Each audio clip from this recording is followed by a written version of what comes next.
Now let us do another numerical on three-moment equation.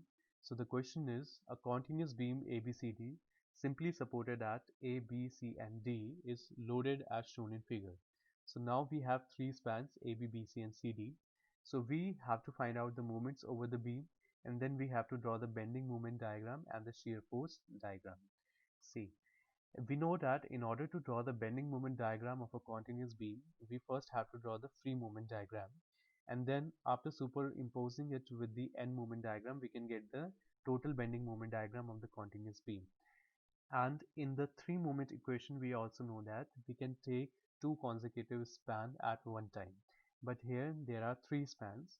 So first of all, we are going to take AB and BC. So first of all, we will draw the free movement diagram for AB and then BC span. See, if you will take AB span, in order to draw the free movement diagram, make all the supports as simple support and then apply the same loading as given in the question. So on AB, a 9 kilonewton load is acting on AB at a distance of 2 meters from left support. Now we know that whenever a point load acts at different distances from the two supports in a simply supported beam, the maximum bending moment is under the load, that is at point E, and its value is PAB upon L. So just put the values. Small a is this value, AE, and small b is EB value, and span of AB is 6. So put all the values, we will get the value of ME as 12 kilonewton meter.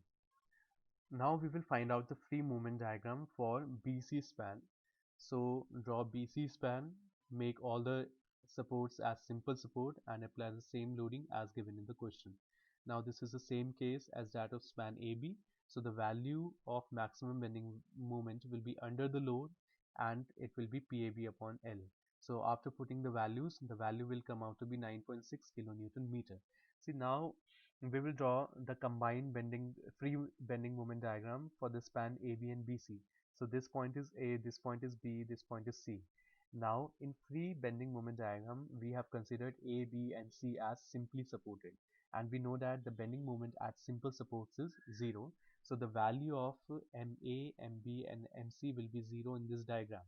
Now at E point, the value is 12 plus 12, so it will be above E point plus 12, and at F point the value is 9.6. So plot a point at a height of 9.6 meter above F point. Now on AB and BC span, point loads are acting, and we know that the bending moment for the point loads is a straight line diagram. So join these points by a straight line. So the diagram which we will get will be your free bending moment diagram. So this is your free bending moment diagram. Now in the three moment equation, there are two terms, capital A1 into small a1 and capital A2 into small a2. Now we will find out the values of these terms. So first of all, we will find out the value of capital A1 into small a1. See, capital A1 is the area of the bending moment diagram between A and B, and small a1 is the CG of the area of the bending moment diagram from A support. Okay, so if you will see this diagram, this bending moment diagram can be divided into two triangles, this triangle and this triangle. So first of all, we will take this triangle. So if we will take this triangle, the area of this triangle will be half base into height. So half base is 2 and height is 12. So half 2 into 12. Now the CG of this triangle from A support will be 2 by 3 of base is 2. So into the perpendicular distance. Now we will take the second triangle. The area of this triangle will again be half base into height. So half base is 4 and the height is 12. So half 4 into 12, and the distance of CG of this triangle from A support will be 2 plus 4 by 3. See, we know that the CG of this triangle from its base, that is this distance, will be 1 by third of base, that is 4 by 3. Now I have to find out the total distance of this CG from A support. So this total distance will be 2 plus 2 plus 4 by 3. So the total perpendicular distance will be 2 plus 4 by 3. After solving, we will get the value of capital A1 into small a1 as 96. Now let us find out the value of capital A2 into small a2. Capital A2 is the area of the bending moment diagram between B and C. So if you see this diagram, it can be broken into two triangles. So first we will take this triangle. So the area of this triangle will be half base into height. So half base is 3 and the height of this triangle is 9.6. Now the distance of the CG of this triangle from C point, that is the apex, will be 2 by 3 of the base, that is 2 by 3 of 3. So this term. Now let's take the second triangle. The area of this triangle will be half base into height. So half base is 2 and the height of this triangle is 9.6. Now multiplied by the CG of the distance of the CG of this triangle from the C support. So we know that the CG of triangle from its base is 1 by third of its base. So that is 2 by 3. Now if this is 2 by 3, therefore this total distance will be, see, if I add 3 meters in 2 by 3, I will get the total distance. So 3 plus 2 by 3 will be the perpendicular distance. Now solve this equation, we will get the value of capital A2 into small a2 as 64. So see, now we have taken AB and BC span. After calculating the values, the value of capital A1 into small a1 came out to be 96 and the value of capital A2 into small a2 came out to be 64. Now we will take BC and CD span. See, for the BC span, we have already found out the value of the maximum free bending moment, which was 9.6 kilonewton meter, and under the load, that was point F, and that is MF was coming out to be 9.6 kilonewton meter. So we know, so we don't need to find out the value again. So we will take the second span CD. So draw the span CD, make all the supports as simple supports, and apply the same loading as given in the question. Now we know that whenever a UDL acts on a simply supported beam, maximum bending moment is at the center of the beam and its value is WL square by 8. So just put the values, we will get the value of mg as 6 kilonewton meter. Now again draw the free bending moment diagram. See, we have taken B, C and D supports as simple supports. So the bending moment at B, C and D will be 0. Now at F we know the value as 9.6. At G point we have already calculated 6. See, in CD span the load is a UDL and we know that the bending moment for a UDL is a parabolic line. So this diagram will be a parabola. Now for this diagram again we will find out the value of capital A2 into small a2 and capital A3 into small a3. See, in the previous span we have already found out capital A2 into small a2, but in that case small a2 was the distance from support C, but in this diagram small a2 will now be the distance of CG of the area of this bending moment diagram between B and C from the B support. So now suppose the new value is star. We are showing this value by a star value. So again find out the value. See, for the first span we have taken 1, A1 into A1. For the second span we have taken A2 into small a2, and for the third span we have taken capital A3 into small a3. So that's why, since we had already calculated capital A2 into small a2 in the previous case, so now the new value which we are going to find out, we are taking it as star. The new value, you can take it as dash also, you can take it any abbreviation you want. So now if we want to find out the value of capital A2 into small a2, now see the bending moment diagram between B and C. So this diagram can again be broken into two triangles. So therefore the area of this triangle multiplied by the distance of the CG of this triangle from the B support will be 2 by 3 of 2. Then the area of this triangle, half base into height, that is half 3 into 9.6, and the distance of its CG from B support will be 2 plus 3 by 3. So this will give you 56. See, this CG calculation we have already done in the previous span AB and BC. So I will not explain you again the calculation of the distances of CG. Now if you see this diagram, if you see this span CD, the area of this parabola will be 2 by third of the area of the rectangle. If we draw a rectangle about this parabola, so the area of the parabola is 2 by third of the area of rectangle. So the area of rectangle will be 4 into 6. So 6 into 4 is the area of the rectangle. So just take 2 by third. So this will give you the area of this parabola. So the area will be 2 by third of 6 by 4. And we know that the CG of this parabola will be at the center of this span. That is, see, this span was 4, therefore the CG will be at a distance of 2 meters from the D support. So the CG will be 2. So calculate this value, we will get 32. Now we will apply 3 moment equation. First of all, we will apply the 3 moment equation in the span AB and BC.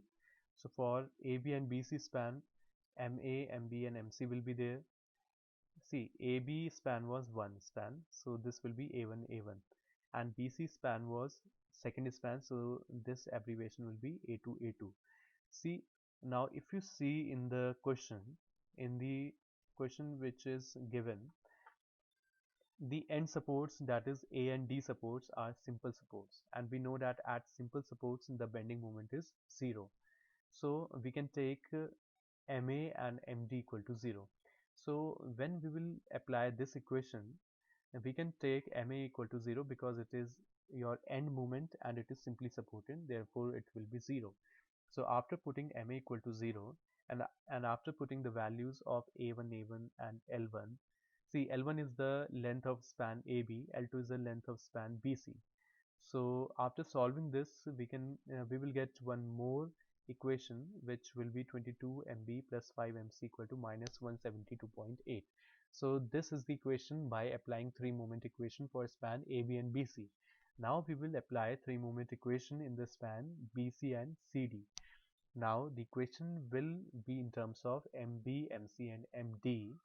BC is the second span, so this term will be 2 and this value will be star, new value which we found out after taking BC and CD span.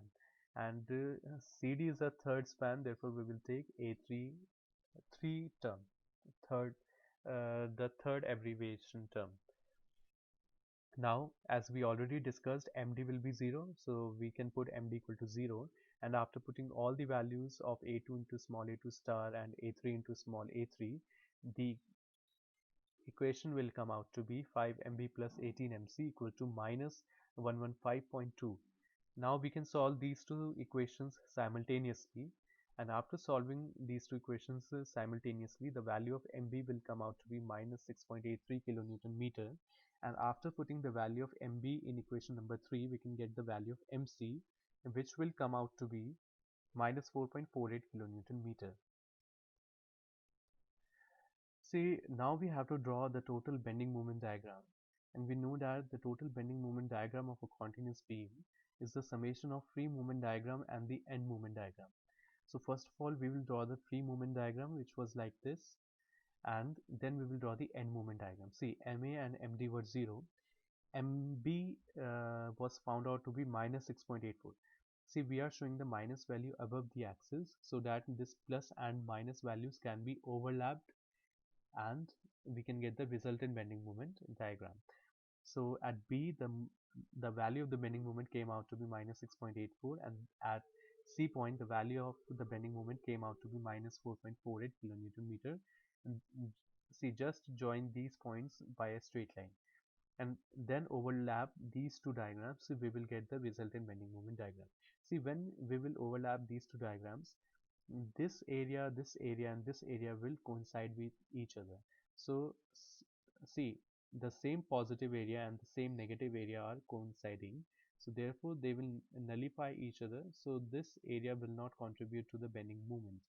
So the remaining portion will be the resultant bending moment diagram.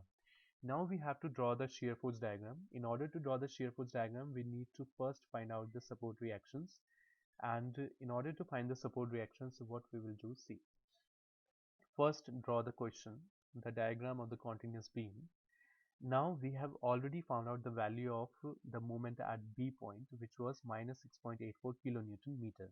Now we also know that the value of the bending moment at any point is the summation of the bending moment either to the left of the point or to the right of the point. So I can write MB, see, I'm taking the left portion of the point. So I can write MB as the summation of the moment due to these two forces, Ra and 9 kilonewton. So we will use this sign convention. Ra will take B point in the clockwise direction, If the left moment is clockwise, see, we have taken the left part of the B point, therefore we will compare it with the left moment. If the left moment is clockwise, the bending moment is positive. So plus 6 Ra. 9 will take B point in the anti-clockwise direction, so this will be, see, anti-clockwise moment, left is anti-clockwise, the bending moment is negative. So minus 9 into perpendicular distance of 9 from B point is 4. See, this is equal to minus 6.84. Solve this equation, we will get the value of Ra as 4.86 kilonewton. Now one reaction has been found out. Now we also know the value of MC, that is the bending moment at C point. So we can take, see, now we will take MC equal to minus 4.48, which we had already calculated. Now we can also write MC as the summation of the bending moments to the right portion of C point. See here, make one correction. This will be C. So we are taking the right of the C point. So when we will take the right portion of the C point, there are two forces, this UDL and this RD. RD will take C point in the anti-clockwise direction. So if the right moment is anti-clockwise, the bending moment is positive. So plus 4 RD. Now the second load is UDL and this is acting in the downward direction. So this will produce a clockwise bending moment about C point. So if the right moment is clockwise, the bending moment is negative. So this will be minus. First convert UDL into point load. So 3 into 4 will be your 12. And this 12 will act at half of 4, that is 2. So the perpendicular distance will be 2. And this can be equated to minus 4.48. Now solving this equation, the value of RD will come out to be 4.88 kilonewton. Now we have calculated RA, RD. Now two values are remaining, that is your RB and RC value. Okay. See, in order to find out the value of RB, we can take the right part of C. So MC, we know that it is minus 4.48, and MC will also be equal to the summation of the moments to the left of C point. Uh, Here this will also be C. So left of C point. So on the left of C point there are four forces, RA, 9, RB and 8. So just take the moment of all these four forces about the C point by using this sign convention. We will get the value of RB as 9.41 kilonewton. Now we have to find out the value of RC. So we will now apply summation of all the vertical forces is equal to 0. So total upward force is equal to total downward force. So total upward force will be RA plus RB plus RC plus RD. This equal to total downward forces 9 plus 8 plus UDL. So convert this UDL into point loads. So 3 into 4, that is 12. So the total load is 12 plus 8, 20, 20 plus 9, 29. See, now we already know the value of RA, we already know the value of RD, and we already know the value of RB. So putting the values and using this equation, we can find out the value of RC, which will come out to be 9.58 something. So this value will come out to be 9.88 or 9.58 kilonewton. Okay. So now we have found out the value of the reactions. Now we will draw the shear force diagram. See, we will start from the left support and we will use this sign convention. If the left force to the section is upward, we will take it as positive. If the right force to the to the right of the section is downward, we will take it as positive, and the opposite of this we will take it as negative. So we will start from the AN.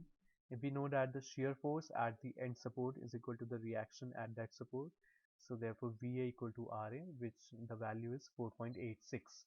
Now we know that this point is E point. Okay, so now we will take a section just to the right of E, sorry, just to the left of E, and when we will take a section just to the left of E, see, this 9 kilonewton load will not be included because this load is just to the right of E of this section. So therefore this 9 kilonewton load will not be included. So on the left portion there will only be one force. Still there will only be one force, that is RA. See, shear force is the summation of forces either to the left part of the section or to the right part of the section. So I'm taking the summation of forces to the left part of the section. So if you will take a section just to the left part of E, so on the left part of the section there will still be one force, that is your Ra, and because 9 kilonewton will not be included. So just to the left of E point, the value will still be the same, that is equal to Ra, that is 4.86. Now at E point, a 9 kilonewton, a downward load is acting. So at that section, the shear force will be summation of forces to the left. So to the left, Ra is acting in the upward. So if the left force is upward, it will be positive. So plus 4.86, and if the left force is downward, the shear force will be negative. So this will be minus. So minus 9. So the value will come out to be minus 4.14. Now let's come to the B point. Now here also we will take a section just to the left of B. And if you will take a section just to the left of B, then on the left of the section there will still be two forces, and the summation of these two forces we have already found out, which is minus 4.14. So the shear force will remain the same. At point B, there is now a reaction which is acting in the upward direction. So if the left force is upward, the shear force is positive. So see, the summation of the left forces we have already calculated, which is minus 4.14. Just add Rb, we will get 5.27. Now when we will come to the F point, there is a downward load, but we will take a section just to the left of F, so that downward load will not be included. So the shear force will remain the same, that is 5.27 kilonewton at F. Now a downward load of 8 kilonewton will act, and if the load is downward, the shear force is negative. So the summation of forces till now is 5.27. Just deduct minus 8 from this, so you will get minus 2.73. Then come to the C point. At C point, see, if you see this diagram, so here also we will take a section just to the left of C point, and when you will take the section just to the left of C point, this RC will not be included. So the summation of forces will remain the same, that is up to 8 kilonewton load, and this summation we have already calculated, which is minus 2.73 kilonewton. Now at C point, RC is acting in the upward direction, so therefore plus RC. Just add RC in the summation of these forces, so you will get 7.12 kilonewton. And when you will come to the D support, now take a section just to the left of this D point. So when you will take a section just to the left of D point, this UDL will also be included, and this UDL is acting in the downward direction. So in the summation of all the forces to the left, just add a UDL with the sign of negative. See, so just to the left of D point, the summation of forces was already 7.12. So just add minus of 3 into 4 because UDL is acting in the downward direction. So the value will come out to be 4.88 kilonewton. Or you can also find out the value of the shear force at D support as a minus of RD. See, we know that the shear force at the left end support is equal to the plus of reaction at that support, and the shear force at the right support is equal to the negative of the reaction at that support. So either you can find out with this method or you can find out by this method. So now we have got the values. See, so by using these values, we can draw the shear force diagram. See, at A, the value was 4.86 kilonewton. Just to the left of E, the value was still 4.86. So join these 2 points by a straight line. At point E, the value dropped down to minus 4.14. So minus 4.14 will be below the axis. So join these 2 points by a straight line. And then just to the left of B, the value was still minus 4.14. So join these 2 points by a straight line. At point B, the value was coming out to be plus 5.27. So you will show the value above the axis. So plus 5.27. So this will go above. Just to the left of F, the value was still 5.27, so join this by a straight line. At point F, the value was coming out to be minus 2.73, so plot a point below the axis. So plot minus 2.73 below the axis. So join these 2 points by a straight line. Just to the left of C, the value is still minus 2.73, so plot 2.73 just to the left of C, and at C point the value was coming out to be 7.12 kilonewton plus, and at D point the value was coming out to be minus 4.88, so plot a point below the D point at a distance of 4.88 kilonewton, and then join these 2 points, so you will get the shear force diagram.